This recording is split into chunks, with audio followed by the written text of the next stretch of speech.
पेड़ पौधा को नदी के आधार पर लगाइए, किनारा पर लगाइए, क्योंकि जितना ज्यादा लगाइएगा, अब पेड़ पौधा से नदी के किनारे पर लगाने से उसका क्या रिलेशन है कि कैसे वो शुद्ध कर पाएगा? बताइए, कोई बताना चाहेंगे? बोलिए, खड़ा होकर के बोलिए।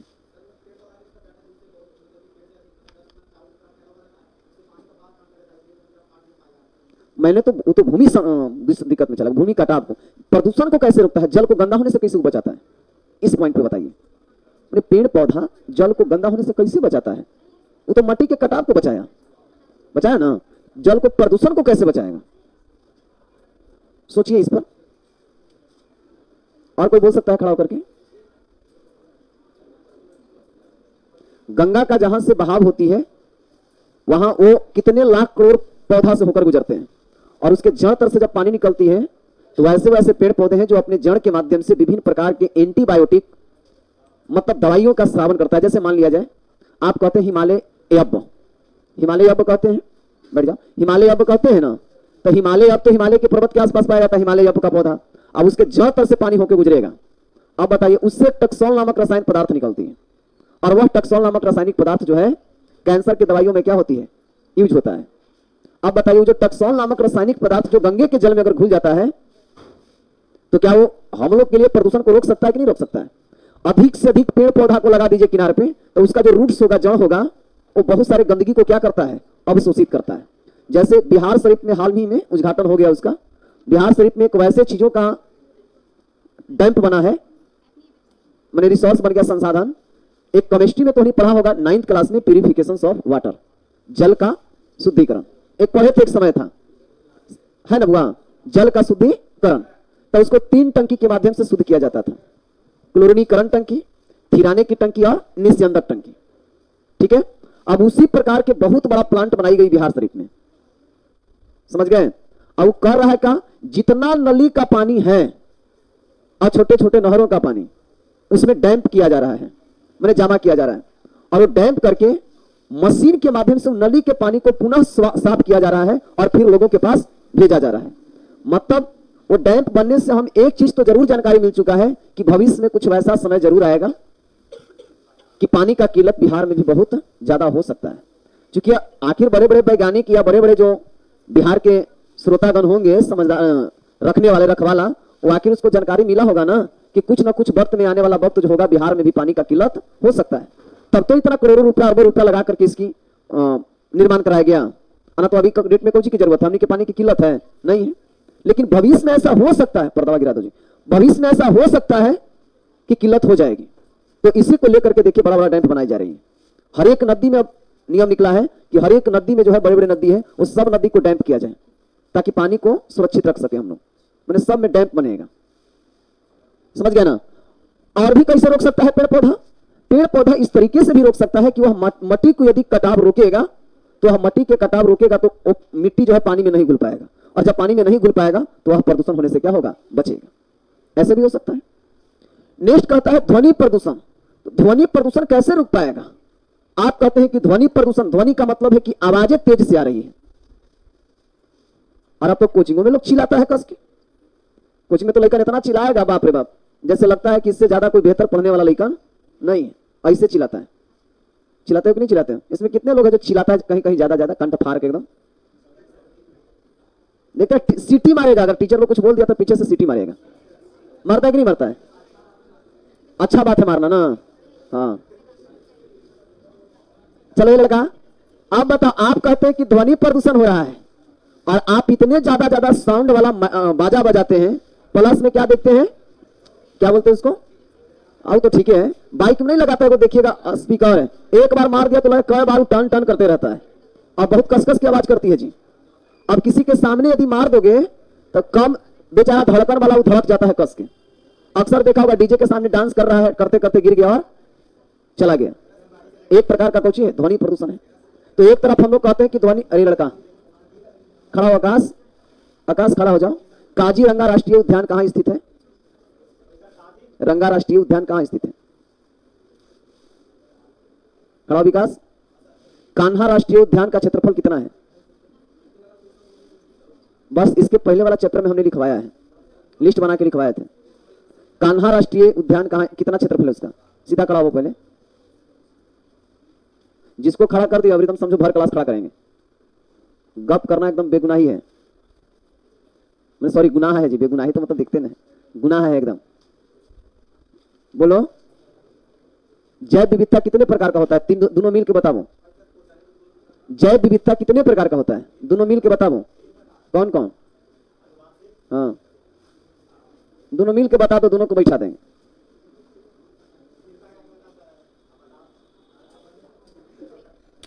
बताओ, इतनी सिंपल क्वेश्चन तुम नहीं बता पा रहे हो, दांत निकाल रहे हो, अच्छा लग रहा है? इस पर अपने ब्रेन पे जाओ कि हम पारिस्थितिक देख लिया तो हाँ, तो खड़ा रहो जब तक कि हम पूरा सॉल्व नहीं करते, आराम से खड़ा होकर सुनो, क्योंकि बैठा तुमको मन नहीं लग रहा था। ठीक है, बस बस। ध्वनि को हम लोग कह रहे हैं कि ध्वनि प्रदूषण को रोकिए, लेकिन कैसे आप ध्वनि प्रदूषण को रोक सकते हैं भाई? क्योंकि अब कान में देखते हैं कि ईयरफोन लगा के लोग चलता है, एनी टाइम गाना सुन रहा है। एक लड़का ये भी बोला कि सर सीटी मारना क्लासरूम में, तो ये तो अच्छी बातें हैं, सीटी मारना अच्छा बात है। अब लड़का लगता पहली बार आया है यहाँ कभी मत सीटी मारना, समझ गए? आप बता, ये ध्वनि प्रदूषण को हम लोग रोक सकते हैं? नहीं, ध्वनि प्रदूषण को रोक ही नहीं सकते, क्योंकि हम लोग का इतनी ना नेचर में बैठ चुका है ना, आवाजें तेज करना, आवाजें तेज करके गाना सुनना, चिल्लाना, हल्ला करना, ये सब सारी चीज इतनी कंडीशन में बन गया है खराब। रात में यदि पंखा चल जाता है तूफान का, इतना आवाज करता, कोई कोई तो देखिएगा ना जो नीचे स्टैंड पंखा रहता है जी, रख के इतना खड़खड़ खड़खड़ आवाज करेगा, तैयो करा चालू करके चुप सुतेगा, समझ गए? लेकिन हमको इच्छा रहता है कि मेरे को छोटी सी लगता है पंखा चल गया तो एकदम बंद करो उसको, हम शांति से सुतो। गर्मी लगे कोई बात नहीं, थोड़ा देर के बाद ठंडा लगे लगेगा, पसीना चलेगा, आराम से ठंडा लगे लगेगा। मच्छर काटवे नहीं करता हमको, हाँ एकदम नहीं काटता है, पंखा बंद। अब सुन लो ये लड़का, ये तीनों कंडीशंस को हम लोग सुधार लो। बैठ गया तो कहेगा गधा। भूमि प्रदूषण से आप क्या समझ सकते हैं? तो भूमि प्रदूषण से कि आज बड़े बड़े कंपनी देखो लग रहा है सगर, यहां छोटी सी उदाहरण आप कानपुर का ही ले लीजिए। कानपुर में ऐसा किया जाता था कि एक समय थी कि वहां कंपनी चमड़ा गोदाम ज्यादा है, इधर जो हड्डी उड्डी कटता है, भैंस को जो भी कटता है, इसका चमड़ा जो होता है, हड्डी जो होता है, उसका सफाई कहां होती है? कानपुर में। और खाद भी बनता है कहां? कानपुर में। जितना भी खाद का बोरा आएगा ओकरा पर देखना लिखल रहेगा, सब कानपुर लिखल रहेगा, हाँ खादवन पर, क्योंकि वहीं बनबे करता है। क्योंकि जितना भी बिहार भारत का जितना भी चमड़ा होता है, हड्डी होता है, वो सब के सब रिजर्व जहां के कहां होता है? कानपुर में। और वहां पर मशीन के माध्यम से सफाई की जाती थी, और उसी सफाई वाले पानी जो प्रदूषण पानी निकलता था, उस सब गंगा के पानी नदी में क्या कर दिया जाता था? बहा दिया जाता था, प्रवाहित कर दिया जाता था। अब उससे गंगा का पानी भी प्रदूषित होने लगा, गंगा का पानी भी प्रदूषित होने लगा, और वो पानी जिसके पास पहुंचा, जो लोग पिया, वो विभिन्न प्रकार के रोग से क्या हो जाएगा? ग्रसित हो गया। दूसरा चीज क्या हुआ? तो इसको रोकने हेतु सरकार ने स्कीम लाया, मैंने कानून बना दिया कि अब कोई भी कंपनी जो है डायरेक्ट पानी को नदी में गिरा नहीं सकता है। इसके लिए आपके कंपनी के बगल में एक बहुत बड़ा डैम बनाना होगा, जितना बड़ा कंपनी होगी उतना बड़ा डैम बनाया जाएगा, और उस डैम में काम साफ हो रहे पानी को डालना होगा। बात इसमें जो जितने भी छोटे छोटे कण आएंगे मांस वाला, वो सब के सब एकरा में रिजर्व होगा, और रिजर्व होने के बाद फिर इसको मिट्टी से भर दी जाएगी। अब मिट्टी से जब भराना शुरू हुआ, अब मान ले कि कोई कंपनी है 50 फीट पानी गबरा कर दिया खेती 1 बीघा में, बड़ा कंपनी था, पूरा चमड़ा स्किन जो है सफाई मैंने गंदगी एकरा में जाके रिजर्व हुआ, और रिजर्व होने के बाद पूरा भर जब गया है उसको मिट्टी से तोप दिया। अब बताओ 1 बीघा में 50 फीट अगर गंदगी खाली रहे तो क्या यह भूमि को बंजर बनाएगा? सॉरी, प्रदूषित करेगा कि नहीं करेगा? करेगा, बिल्कुल प्रदूषित करेगा। चीनी का मिल आपके बिहार में बंद हो चुका है, लेकिन अबरी के इलेक्शन में चीनी मिल का बड़ी मुद्दा उठा है, उठा ना जी, कि चीनी मिल चालू कीजिए। लेकिन चीनी मिल का एक छोटा सा उदाहरण समझिए कि चीनी मिल से जो प्रदूषित पानी निकाला जाता था, अर्थात बनता था किससे? मीठा से। तो मीठा को गोर करने के लिए उसमें केमिकल मिलाया जाता था, चीनी चूंकि गोर होता है। अब ओकरा में से जो पनिया निकला, वो पनिया को किसी खेत में बहा दी गई थी, जहां पर कंपनी बनल था ना, ओकर खेत में बहा दिया गया। वो खेत का मिट्टी बंजर हो गया, उसमें उपजाऊ शक्ति खत्म, अर्थात वह भूमि कैसा हो गया? प्रदूषित हो गया। अब विभिन्न प्रकार की कंपनी के माध्यम से इसको प्रदूषित किया जा रहा है। नेक्स्ट है रेडियोधर्मी। क्या है भाई? जिसको आप रेडिएशन कहते हैं, रेडियोधर्मी कम्युनिकेशन कह रहे हैं आप। रेडियोधर्मी के माध्यम से भी बहुत बड़े बड़े माध्यम से मैंने प्रकाश, आप एक छोटा सा एलईडी टीवी लगाओ घर पे, आप एलईडी टीवी जब लगाओगे तो लगाने के बाद फिर कुछ दिन के बाद एक ओकरे पर प्रचार आएगा, आप खोज के लाया है कि एकदम बहुत बढ़िया टीवी है, इसको देखने से बड़ा मियाज खुश होता है, एकदम कोई भी पॉइंट क्लीन दिखाता है, समझ गए? लेकिन उसी पर एक प्रचार आता है कि ज्यादा देर तक देखने में आंख की रोशनी क्या हो सकती है? डैमेज हो सकता है, ब्रेन दर्द देने लगता है, ओकरा पर एका से एक लाइट देखिएगा, एक आपको गाना बजेगा तो गाना पर इतना ना लाइट डीजे पर बजता नहीं देखता है, एक लाइट कई रंग की लाइट निकलता है, इतना ज्यादा निकलता है कि कभी कभी आंखें इसी से करना पड़ता है कि बा कैसा लाइट है। एक अगर डीजे में से लाइट देखिएगा निकलेगा तो भगवानों को इंजॉय कर देगा, इतना जाता है फोर्सिंग ऊपर की ओर जल रहा है, यहाँ से 5 किलोमीटर दूर बज रहा है और अगर लाइट यहाँ तक नजर आ रहा है, अगर छत पर चढ़ के देखिएगा बहुत बड़ा, माने रेजर लाइट उसको लोग बोलता है। बता वो कैंसर के व्यक्तियों के लिए कितना खतरनाक है, हार्ट के पेशेंट के लिए कितना खतरनाक है, लेकिन फिर भी मरेंगे जरूर, लेकिन शौक बहुत बड़ा है। मरना भला लेकिन शौक बड़ा होना चाहिए। और ऐसे ही जानते हैं कि हम लोग आज नहीं तो कल हम लोग को क्या होना है, मरना है, तो सबो शौक आजे पूरा करके आजे मर जाइए, है कि नहीं है। आजकल लेकर कुछ कहता है शौक है तब लगा रहे हैं, फिर बुढ़ा हो जाएंगे तो यार लगाएंगे। बारे वाह, इस सबको क्या कर सकते हैं, रेडियो धर्मी प्रदूषण का। अब समझ भाई, प्रदूषक 2 प्रकार का होता है। प्रदूषक कितने प्रकार का? 2 प्रकार का होता है। देख मैं यहां प्रदूषक 2 प्रकार का। प्रदूषक का मतलब होता है प्रदूषण करने वाला को क्या कहिएगा, प्रदूषक। प्रदूषण करने वाला को क्या कहना है, प्रदूषक, ठीक है। पढ़ने वाला को, पढ़ने वाला को विद्यार्थी कहते हैं, पढ़ाने वाला को शिक्षक कहते हैं। कम्मा तो एक ही हो रहा है ना, अरे हम पढ़ा रहे हैं तुम पढ़ रहे हो तो रहा है, पढ़ाई एक ही को मुद्दा है। तो ये प्रदूषण हो रहा है और कोई प्रदूषण इसको कर रहा है, तो प्रदूषण करने वाला को प्रदूषक कहते हैं। आप प्रदूषण होने वाला, सॉरी माने खराब होने वाला को क्या कहिएगा, प्रदूषण कहते हैं। दिक्कत अब यहां से 2 प्रकार का हो जाता है प्रदूषक। पहला है जैव, यही पर ध्यान देना है, जैव निम्नीकरण, जैव निम्नीकरण, और दूसरा है अजैव निम्नीकरण या जैव अनिम्नीकरण कह दीजिए, जैव अनिम्नीकरण। हालांकि लगा सकते हो, लेकिन यहां से थोड़ी सी अर्थ बदल जाएगा, इसलिए हमने उसको काट दिया। अनिम्नीकरण, कुछ लोग मान देता है कि जैव निम्नीकरणीय, कुछ लोग कहेगा सॉरी जैव अनिम्नीकरणीय लगा देता है, लेकिन वो अच्छा नहीं होगा। वो आ जाता है विधि में, ठीक है। और ये हम किसी वस्तु का अध्ययन कर रहे हैं, बात समझे थोड़ा सा। अगर निये लगाओगे ना तो वो विधि में चलाता है, एक सेक्टर का बोध करा देता है, बट अभी ये किसी खास पदार्थ का बोध कराएगा, किसी वस्तु का बोध कराएगा, ये विधि का बोध नहीं कराएगा और निये लगाने से। देख अब समझो, अगर तुम लोग डब पिए हो, डब वो पीने से आदमी गोर जो है वो करिया हो जाता है, होता है ना जी। अच्छा, सबसे ज्यादा डब कब बिकता है और सबसे ज्यादा कब पीता है लोग? गर्मी में, सबको जानकारी है। अभी थोड़ा सा उल्टा चल जाएगा, बात बढ़ जाएगी, इसलिए हम ज्यादा विशेष नहीं बोलेंगे, लेकिन छोड़ दो कि कब पिया जाता है। सबसे ज्यादा कौन पीता है? सबसे ज्यादा अगर लोग पिएगी तो उसका नाम है लक्ष्मी जी। अब लक्ष्मी जी के देखा हिस्की लोग पीना शुरू कर दिया है, क्या जी हमारा पिए से करिए जन्म नहीं, तू तने पिया तब गोर जन्म देगा बाल बच्चा, तब दोनों पीना शुरू कर दिया है कि तुम भी पियो और हम भी पिएंगे। बाल बच्चा एकदम करिया देखना लोग पसंद नहीं कर रहा है। एक समय आएगा कि सब के सब गांव में गोर रहेगा, एक आध को अगर करिया नजर आ जाएगा ना, वो देखने के लिए लोग भीड़ लगाएगा कि अरे करिया आदमी कैसे होता है, तो देखते हैं ना, होता है जी। जौन चीज कम होता है उसके लिए लोग भीड़ लगा ही देता है का। इसलिए याद करिए, सबको को पढ़ा के कहो कि तुम गोर बाल बच्चा उत्पन्न करियो, लेकिन अपने गोर नहीं करना, करिया, ताकि मान आदर एकदम बरकरार रहे। समझ गए? चल देख यहां जैव निम्नीकरण करनी है, डब पीते हैं। अच्छा, डब का जो ऊपर खोल होता है, जिसको आप क्या कहते हैं, उसको बॉन्डिंग कहते हैं। अब उसको क्या है कि उसको कच्चा चीज है तो उसको आप बीग देते हैं, लेकिन कहीं कहीं उससे रेशा बनाया जाता है, नारियल की रस्सी, ठीक है। दूसरा चीज समझो, क्या बोला जाए, गोईठा देखा है, गोईठा चरगोड़वा के मल मूत्र देखा है, अरे गोबर जिसको कहते हैं, वो गोबर देता है, लेकिन कौची खाता है, घास। घास को खाया दिया कौची, गोबर, और गोबर से हम क्या बना देते हैं, गोईठा, और गोईठा से खाना बन जाता है। हाँ, वो गोईठा से फिर पानी डायरेक्ट बोल दो कि पानी बन जाता है। और पानी को कहां बिक देते हैं, खेते में ना, खेत गनौरा में बना के बिक देते हैं। बताओ, एक पदार्थ, एक वस्तु कितने रूप में कन्वर्ट होकर के आपको सहयोग दिया, लाभ दिया ना जी।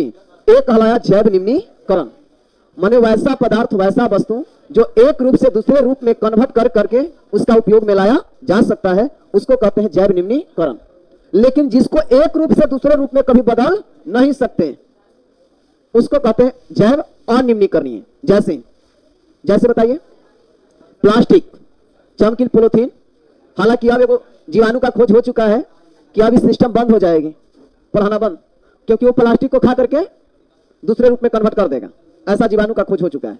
तो मतलब अभी के डेट में पढ़ना क्या है कि जो एक रूप से दूसरे रूप में न बदले उसे क्या कहते हैं? जैव अनिम्नीकरणीय। और जो एक रूप से दूसरे रूप में बदल जाए उसे क्या कहते हैं? जैव निम्नीकरणीय।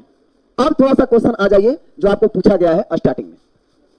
बात क्वेश्चन यही था कि सर पहली कंडीशन में आपने पढ़ाया कि पारिस्थितिक तंत्र को माने पारिस्थितिकी को दो वर्गों में बांटा, पहला स्व और दूसरा सामुदायिक, और दूसरा में बांटे हैं प्राकृतिक और तीसरा माने दूसरा कृत्रिम।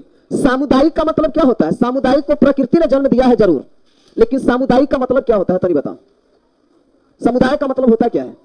हम लोग जब सब आपस में मिल जाएं, जिसमें सभी जाति धर्म के लोग सम्मिलित हो जाएंगे। यहां पर जैसे हम लोग सब हैं, यहां पर सब लोग संगठित होकर के यदि कोई काम करते हैं, इसको कौन सा समूह कहिएगा? सामुदायिक। इस सामुदायिक को हटा करके समाज कर दो तो समाज कहने से किसी विशेष जाति का बोध होता है। समझ गए? अगर सपोज दैट अगर कोई ब्राह्मण है और कहा कि मेरा समाज में ये सब नहीं होता है, इसका मतलब है कोई अपना खास जाति का बोध करा रहा है। लेकिन सामुदायिक अगर कह दिए जिसमें कोई जाति पाति नहीं, माने सब जाति के लोग सब धर्म के लोग सम्मिलित हैं। जैसे सुनो लड़का, सुनो, सामुदायिक भवन बनता है गांव में तो लिखता ना सामुदायिक भवन, तो क्या उस पर सिर्फ और सिर्फ जाकर के हिंदू बैठेगा क्या? नहीं। क्या उस पर सिर्फ और सिर्फ मुस्लिम बैठेंगे क्या? नहीं। सामुदायिक भवन है, इस पर सबका बराबर अधिकार है। ठीक है?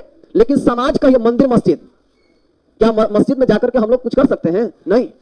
हालांकि जाला तो लोग जा ही रहा है, और मुस्लिम भी हिंदू को पूछते हैं भाई, क्योंकि छठ व्रत अब मुस्लिम परिवार भी करना शुरू कर दिए। बहुत ऐसे पर्व हैं जो मुस्लिम कर रही हैं, और बहुत सारे ऐसे हिंदू हैं जो मुस्लिम के पर्व भी को अपना रहा है, पूछ रहे हैं देवता को। तो अब समझो कि सामुदायिक कहीं ना कहीं एक प्रकार का कौची है? कृत्रिम, जिसको समाज ने तैयार किया, जिसे व्यक्ति ने तैयार किया, जिसे मनुष्य के द्वारा तैयार किया गया, वैसे पारिस्थितिक तंत्र को सामुदायिक या उसे क्या कहते हैं? कृत्रिम। सर साइड हो या नहीं हो? जल्दी से बोलो। सामुदायिक का मतलब होता क्या है? व्यक्ति, मनुष्य, यही ना मनुष्य बन करके मिल करके बना एक सामुदायिक, बना कि नहीं बना? कृत्रिम किसको कहते हैं? वैसा पारिस्थितिक तंत्र जिसका निर्माण मनुष्य अपने दिमाग, अपने ज्ञान के माध्यम से कर देता है, वैसे पारिस्थितिक तंत्र को क्या कहते हैं? कृत्रिम पारिस्थितिक तंत्र कहते हैं। ये सब कैश कोर्स में चलता, लेकिन जब प्रश्न पूछ दिया गया तो इसलिए हम बता रहे हैं। देख बहुत सारा ऐसा क्वेश्चन है ना जिसको डिफरेंट करके बताया गया है, समझ गए? वो सबको तोड़ा जाता है जब क्रैश कोर्स आती है तब, कि देखो इसका मतलब यही होता है, इसका मतलब भी यही होता है। तो कृत्रिम को और सामुदायिक को बिल्कुल क्या कह दीजिए? एक जैसा कह दीजिए। क्लियर हो गया? अब देख मेरे दोस्त, स्व पारिस्थितिक तंत्र, स्व का मतलब क्या होता है? जो स्वयं उग करके जंगल लग गया है। तो स्वयं उग करके जब जंगल लगा है तो उसने आपकी भूमिका है कि प्रकृति की भूमिका है? और यहां कौन सी कह रहा है? तो आप क्या कहेंगे कि वैसा पारिस्थितिक तंत्र जिसे प्रकृति ने खुद तैयार किया और उससे जो तंत्र बनी, उससे जो पारिस्थितिक तंत्र बना, उसे पारिस्थितिक तंत्र कहते हैं। और पारिस्थितिक तंत्र को माने प्राकृतिक पारिस्थितिक तंत्र को स्व पारिस्थितिक तंत्र के नाम से भी जाना जाता है। अब देख क्रैश कोर्स में कैसे सॉर्ट किया जाता है। ये जो दो को क्वेश्चन तो उनके पढ़ाए दो टर्म में, क्योंकि देखो हर ऐसा हो सकता था कि हम एक जगह पारिस्थितिक तंत्र को बता दिए थे तो दूसरा जगह नहीं बताते थे, नहीं बता भी सकते थे। हर एक चीज में एक ही पॉइंट को चलाते रहे नहीं, लेकिन हमने सोचा कि नहीं, इसको अलग अलग कंडीशन में बांटा जाए ताकि बच्चों के ऊपर ब्रेन पर भार पड़े। जब तक ब्रेन पर भार नहीं पड़ेगा जब तक कोई अच्छे काम तुम नहीं कर सकते हो, ये ध्यान में रखना। जितने आसानी तरीके से लगे कि हम एकदम बिल्कुल आसान तरीके से पढ़ रहे हैं, समझो तुम्हारी पढ़ाई बेहतर नहीं हो रही है। पढ़ाई में टेंशन होना भी बेहद जरूरी है। अब वैसा टेंशन नहीं जो सुबह 6 से लेकर 7 बजे, शाम 6 बजे तक टेंशन बना के रखें। टेंशन का मतलब प्रेशर हो जाए कि कैसे हो गया क्वेश्चन, इसका मतलब ये कैसे होता है, अर्थ निकलिए कब, क्यों, कैसे। इस पर एकदम विश्वास करो। 3 को ऐसे प्रश्न चिक है जो हर आंसर को सॉल्व कर देता है, कब, क्यों, कैसे। देखो कितना शॉर्टली समझा दिए। अब बताइए दोनों क्लियर हो गया तुम लोग का? माने क्लियर हुआ? अब बात अटक रही है कहां? अल्फा बीटा गामा पर। तो आप ध्यान में रखें, इसको उत्पत्ति के दृष्टिकोण से पूछे तब आप यहां कहिएगा, एक कंडीशन को बनाइएगा, उत्पत्ति के आधार पर कहे तब। और जब अल्फा बीटा की बात आ जाए, अब इसको कौन स्थिति पर रखा जाए? इसको तो इसको सहवास के आधार पर या रहन सहन के आधार पर अगर बोलेगा कि सहवास के आधार पर पारिस्थितिक तंत्र के विभिन्न प्रकारों का उल्लेख करें, तब आपको बताना होगा कहां, या क्षेत्र के दृष्टिकोण से पारिस्थितिक तंत्र के प्रकारों का उल्लेख करें, तब आ जाइएगा अल्फा बीटा गामा पर। क्षेत्र के दृष्टिकोण से पूछे, सहवास के दृष्टिकोण से पूछे, रहन सहन के दृष्टिकोण से पूछे। हालांकि इसको बांटा गया है कौन सी के आधार पर? रहने सहने के आधार पर ना, कि जो एक क्षेत्र में रहेगा उसे गामा कहते हैं, जो 2 क्षेत्र में रहेगा उसे अल्फा कहते हैं, जो सभी क्षेत्र में रहे उसे बीटा कहते हैं। कहते कि नहीं कहते हैं? लड़का को खड़ा कीजिए, खड़ा तो बाबू, आप पीला शर्ट। हाँ सर, हमने कभी कुछ बोला आप उसको सुना दीजिए। खड़ा हो, दोनों खड़ा हो, दोनों नए लड़के दोनों खड़ा हो। मोबाइल देख रहा है, पूछिए। खड़ा हो जी। देख रहे हो ना मोबाइल है, क्या देख रहा था? मीशो क्या होता है जी? ऑनलाइन करने वाला? कहाँ ऑनलाइन करना है? अभी तू ही ना बोला है कि सब टिटकारी मारने से पढ़ाई ज्यादा होती है। यहां नहीं चलेगा, और ध्यान में रखो मोबाइल मत चलाना, ठीक है? तुम कितना मिनट हमारा समय दे रहा है बताओ? 40 मिनट। 40 मिनट में अगर तू सही नहीं रहेगा तो दिक्कत ना हो जाएगा। आज बार छोड़ दिए, बैठ जाओ, ठीक है? क्रैश कोर्स में सब नहीं चलेगा, जो भी नया लेकर सब ध्यान में रख लो। क्रैश कोर्स में अगर मोबाइल निकल गया, चाहे पुराना रहो चाहे नया रहो, पैसा ले लेंगे, लौटाबो नहीं करेंगे, मार के भगा देंगे। क्रैश कोर्स में नो डिस्टर्ब एकदम। चल, अल्फा एमुआ वैसा प्राणी जो एक क्षेत्र में रहना पसंद करेगा। बोलो जी लड़का, एक क्षेत्र में रहेगा, जो दो क्षेत्र में रहे, सभी क्षेत्र में रहे। बताइए किसका प्रकार है? पारिस्थितिक जैव विविधता का। पारिस्थितिक जैव विविधता किसका प्रकार है? जैव विविधता का। मतलब जैव विविधता कितने प्रकार का? पहला का नाम, दूसरा और तीसरा। पारिस्थितिक जैव विविधता कितने प्रकार का? 3। Alpha, beta, gamma. जो एक क्षेत्र में रहे, जो दो क्षेत्र में रहे, जो सभी क्षेत्र में रहे। याद हुआ आप जी? उन्हीं दोनों से पूछ रहे, याद हुआ? Alpha, beta, gamma. एक क्षेत्र में रहे तो अल्फा, दो क्षेत्र में रहे बीटा, सभी क्षेत्र में रहे गामा। लिखवाएंगे आज नहीं, अब तनी प्रश्न पूछ लेते हैं जो लिखवाए हैं कॉपी पे। लाइए जल्दी से, अब ज्यादा लिखवावे से ज्यादा पूछेंगे। लाइए जल्दी से। नहीं लिखवाए हैं, कान्हा राष्ट्रीय उद्यान सब कहाँ कहाँ है? कल बोले हैं ना पूछने के लिए। हाँ वही पूछेंगे बुआ। कहा कि 15 रोज समय निकालना है। बाप रे, कैसे निकालेंगे? ला जल्दी से। आज 1 तारीख हुआ ना? आज क्या तारीख है जी? 29।